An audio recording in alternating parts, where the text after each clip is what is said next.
Okay, I'm going to show you the basic fundamentals of virtual dub.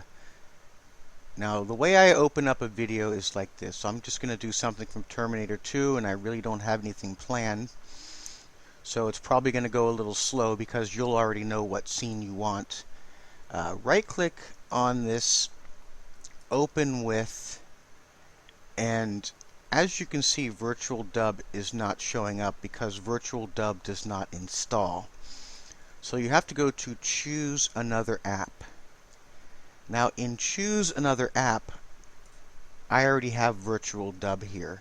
But what you'll have to do is click on more apps and scroll down, look for another app on this PC, and you'll have to go wherever you installed it. I happen to have installed, not installed it, but put the folder. I actually have mine in program files, I believe. So I would scroll down to virtual dub and click on virtual dub and click open. And what that'll do is it will put it, I have to start over since I canceled. That will put it where mine was. So you right click, open with, choose another app, and select virtual dub.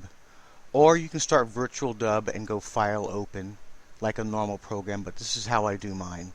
So I open mine with virtual dub and press OK. Now here's the movie file. You have, damn, I forgot which one's a preview and which one shows the compression. I never look at it, so it doesn't matter. And this is your timeline here. So it seems a little laggy. I don't know why it's laggy. But let's just take, I don't know, this scene. Now, you can scrub it left and right to find your start and end part, but sometimes it's easier to use your arrow keys. And right now we're at 10 minutes, 28 seconds, and I'm really not sure what that 795 is, but I should know. So I'm using my arrow keys to arrow back.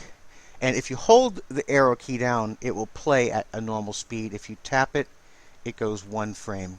So I'm holding it down, and we're going to go to where that scene ends and this scene begins. So I'm going left and right to make sure I'm on the right frame. And this doohickey right here is your start frame. Mark in, specify the start, blah, blah, blah. This is your start frame. So I click that. Now it marks that for the start. And I'm holding down the right arrow now, so it's playing in normal speed. And I'm just picking a random spot to end. There we go. We'll end right there. So I'm arrowing back, left and right, left and right, left and right. And I found my end frame, and I click this to mark my end frame. Now, when I do this, down here, it will show how many frames I selected. I have no idea how many, probably a couple hundred. 215 frames. So it's 215 frames, and file information shows that it's 24 frames a second. So this is around, I don't know, 9 seconds. This gives you some information about the file that you have.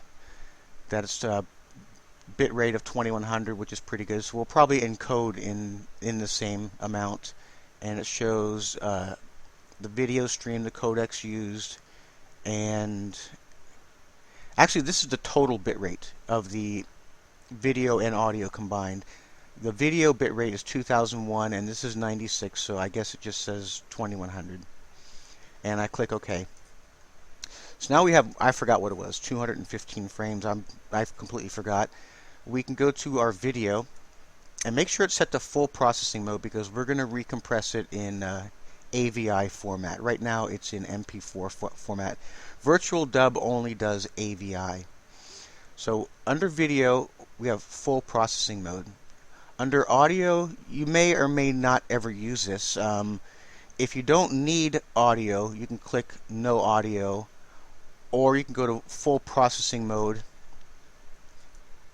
Make sure full processing mode is it's active, and make sure, and then check your compression, and you can change your codec if you wanted to. So this is your audio stuff.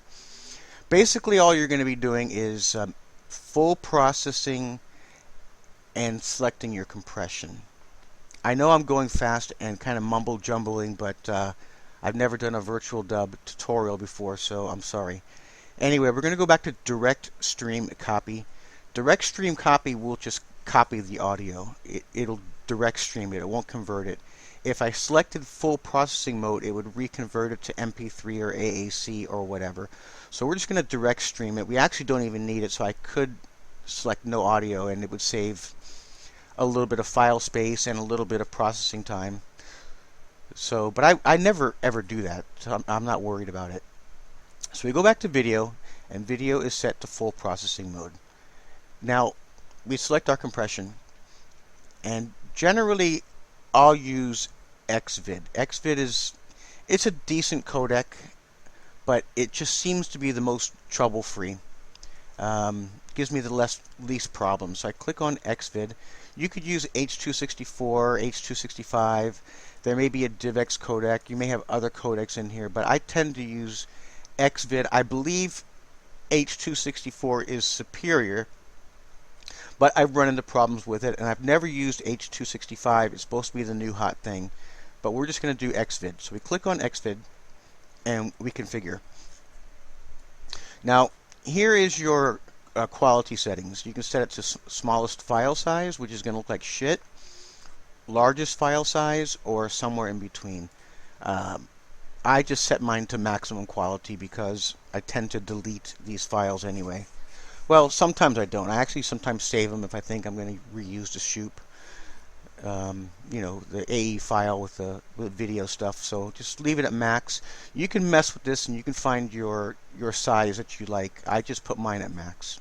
Do as you wish. So now we've selected XVID. We configured it to highest quality, which is going to produce a pretty large file, but I'm not worried about that. Okay, to recap, we set our start frame, we set our end frame, we went to video, full processing mode, we set our compression to XVID, and we configured it to maximum quality. That's what just took me 4 minutes to do. So now we have that, and we just go File, Save as AVI, and I'm going to save it in my ISL7 folder, and I'm just going to put test in front of it. You can call whatever you want, and we press Save.